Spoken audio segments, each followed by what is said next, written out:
Kembali mata kuliah kita yaitu mendongeng dari semester 2 Prodi Pendidikan Bahasa Aceh dan Sastra Aceh yang bernama Zahratul Wilda. Betul? Oke. Ya, hadirin Bapak Ibu teman-teman yang berbahagia, sama-sama kita akan kembali pandangan kita. Kita sambut inilah dia, Zahratul Wilda. Berkenan yang mulia. Assalamualaikum warahmatullahi wabarakatuh.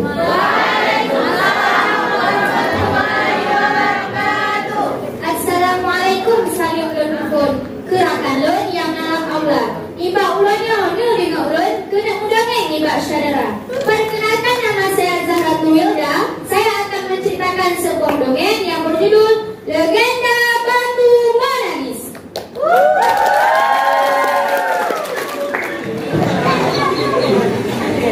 Nasabong kisah Hadaren Jamu tentang budak Sidro Jandagasi dan Sidro Anggara.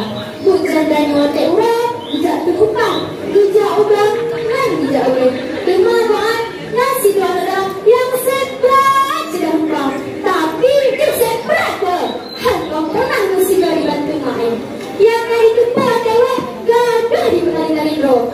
Nah, darahnya ialah siramlah. Hingga dipaksa berhubungan dalam batu BDM. Oh, ya kamak. Mana tu kublian golong kamalu. Mak! Mak! Mana tak leh?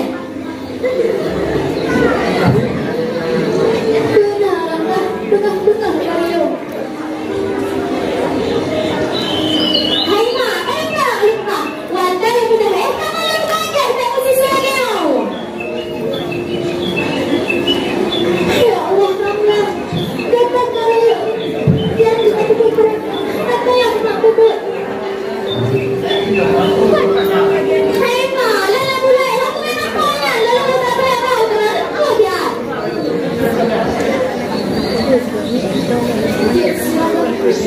Mak mantan yang pukul. Mak Rangga, tunggu surat dada dengar aku hidupan. Yang naik tu buat tahu gagah dengan hidup. Iba sama orang, mak si Rangga, kepakat langkah jauhlah. Yang mana belakang dia rumah si Rangga.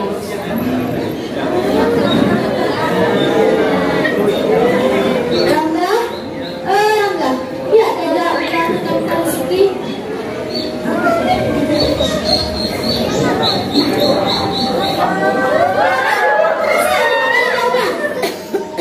Hai mak, bukalah mata agak, belah mata licin. Don, nak aku harap aku tidak don mata udah mata kayu.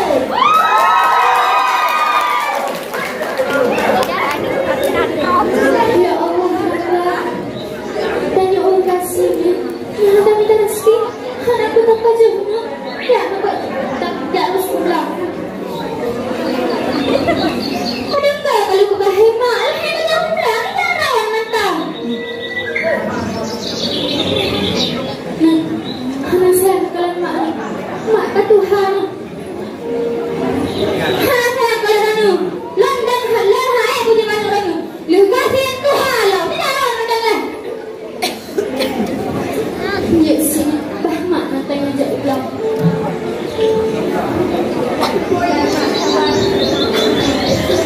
Akhirnya mak siramlah hijaulah dengan perasaan yang seberat hati karena anak dia hancur dia. Tak sabar urang, mak siramlah dipakaklah jauh pasal yang mana pasalnya syu'ur dari umum siramlah.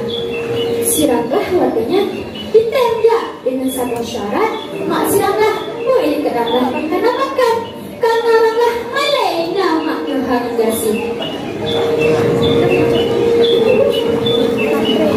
Nibat dengan perjalanan merupakan dengan siramlah yang ada.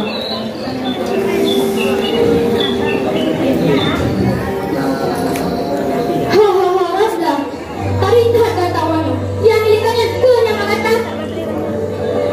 Aku memang tarik deh, yang ikannya nyantan malu tapi pembantu. Nyaman yang kau nak kau, tapi ni dua kehan.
Amin.